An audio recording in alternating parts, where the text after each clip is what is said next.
ఏంటి వీళ్ళు ఇంత ఎగ్జైటింగ్గా ఉన్నారనుకుంటున్నారా? ఈ రోజు అయితే మేము ఎగ్జిబిషన్కి వెళ్తున్నాము. మేమైతే మా పర్సు ఖాళీ చేసుకొని వచ్చినాం అనుకోండి, మిమ్మల్ని అయితే ఫ్రీగానే తీసుకెళ్తాను, చూసి ఎంజాయ్ చేయండి. ఇంకా ఈ రోజు అయితే ఇలా ఎనిమల్ థీమ్తోనైతే ఉంది ఎగ్జిబిషన్. ఇంకా నా చిన్నప్పుడైతే ఎగ్జిబిషన్ అంటే ఓన్లీ సమ్మర్ హాలిడేస్లోనే వచ్చేది. దానికోసం అయితే ఎంత వెయిట్ చేసేవాళ్ళమో. ఇంకా అప్పుడైతే ఇన్ని టాయ్స్ అయితే మా అమ్మ వాళ్ళు అయితే కొనిచ్చేవాళ్ళు కాదనుకోండి. ఇంకా అప్పుడు సిచ్యువేషన్ అలాగే ఉండేది. ఇంకా ఏది కొనుక్కున్నా కొనుక్కోపోయినా కంపల్సరిగా ఈ బబుల్స్ ఊదేదైతే నేనైతే కంపల్సరీ కొనుక్కునేదాన్ని.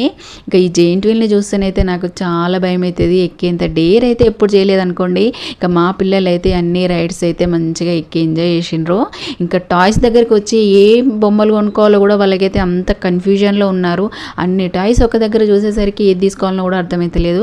కటు తిరిగి ఇటు తిరిగి ఏదో ఒకటైతే తీసుకున్నారు అనుకోండి. ఇంకా మేమైతే పర్స్ ఖాళీ చేసుకొని ఇంటికి వచ్చేసాం. ఈ వీడియో మీకు ఎలా అనిపించింది? వీడియో నచ్చితే ఒక లైక్ ఇవ్వండి. మోర్ వీడియోస్ కోసం నా ఛానల్ని అయితే వెంటనే సబ్స్క్రైబ్ చేసుకోండి.